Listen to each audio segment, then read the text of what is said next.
This 2009 Suzuki Vstrom is for sale.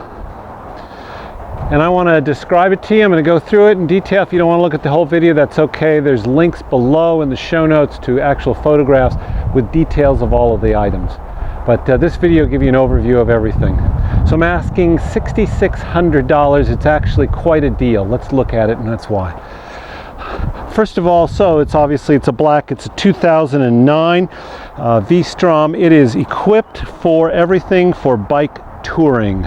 So you see it's got packs here on the back, which you can use for putting your gear in. They unfold like that, one on each side. Great shape. This bike has had a lot of stuff. You can also take those two off and just ride with this if you want something smaller. Comes in the back. Plenty for a laptop or whatever. I've used it for a number of different things. Everything is inspected through June 2017 in Rhode Island. It's all up to speed. Good to go. We'll look at some details as we go, but that's the whole bike. I have added a couple of things because I'm tall. This is a bike for a tall person. So you'll notice the windshield looks really tall. That's because I'm 6'7". This is a bike for somebody who is at least 6'5". Or you could be 6'4" if you've got really long legs. But it is definitely not a bike for a small person. Here is the VIN number and all of that information that you want to know. I'll put a picture also, so if you don't see the video. You'll notice that I've added protection here. That did not come with the original bike. These are very cool for riding. Obviously, normally you got your feet on these pegs because that's your brake. But this is for cruising and is a really nice addition. You can stretch your legs out. I've added the crash bars, which are just an extra protection. Some people might say, oh, that's a little bit extra weight. You can take it off. It comes off very easily. I am not a super duper mechanic and have been able to do all this myself. This little cushion has a little bit of air in it.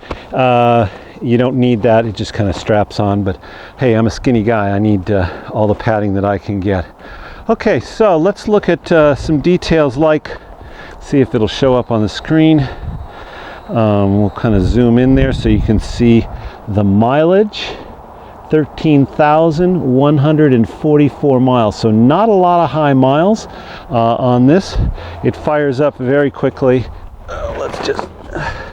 I did have it in the garage for the winter. I did start it a little earlier this morning, but I'm gonna have to set the camera down to pull the clutch to start it.